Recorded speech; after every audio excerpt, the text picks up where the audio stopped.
ಇನ್ನು ಈ ಬಳ್ಳಾರಿಯ ಗಲಾಟೆ ಬಗ್ಗೆ ಮುಖ್ಯಮಂತ್ರಿಗಳು ಸಂಪೂರ್ಣವಾಗಿ ಮಾಹಿತಿಯನ್ನ ಪಡ್ಕೊಂಡಿದ್ದಾರೆ. ಕಠಿಣ ಕ್ರಮ ತೆಗೆದುಕೊಳ್ಳಬೇಕು ಅಂತ ಸೂಚನೆಯನ್ನ ಕೂಡ ಕೊಟ್ಟಿದ್ದಾರೆ. ಬಳ್ಳಾರಿಯ ಸಂಪೂರ್ಣ ಘಟನೆ ಅಥವಾ ಗಲಾಟೆಯ ಬಗ್ಗೆ ಮುಖ್ಯಮಂತ್ರಿಗಳು ಮಾಹಿತಿಯನ್ನ ಪಡ್ಕೊಂಡಿದ್ದಾರೆ.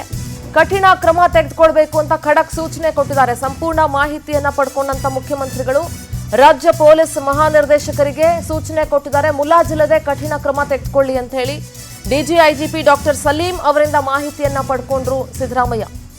ಯಾಕೆ ಸಂಘರ್ಷ ಆಯ್ತು, ಏನಕ್ಕೆ ಹೀಗಾಯ್ತು ಅಂತ ಸಿದ್ದರಾಮಯ್ಯ ಪ್ರಶ್ನೆ ಮಾಡಿದ್ರು. ಕಾನೂನು ಸುವ್ಯವಸ್ಥೆ ಹಾಳಾಗದಂತೆ ನೋಡ್ಕೊಳ್ಳಿ ಅಂತ ಸೂಚನೆ ಕೊಟ್ಟಿದ್ದಾರೆ. ಅಹಿತಕರ ಘಟನೆ ಮರುಕಳಿಸದಂತೆ ಕ್ರಮ ಕೈಗೊಳ್ಳಿ ಡಿಜಿಐಜಿಪಿ ಸಲೀಂ ಅವರಿಗೆ ಸೂಚನೆ ಕೊಟ್ಟರು ಸಿಎಂ ಸಿದ್ದರಾಮಯ್ಯ.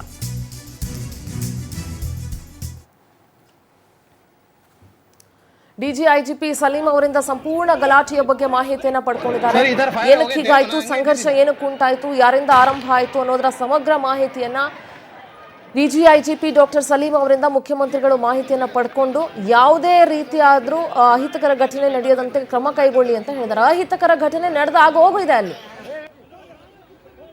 ಇದು ರೆಡ್ಡಿಗಳ ನಡುವಿನ ಸಂಘರ್ಷ. ಇದು ಕಾರ್ಯಕರ್ತರು ಅನ್ಯಾಯವಾಗಿ ಬಲಿಯಾಗುವುದ?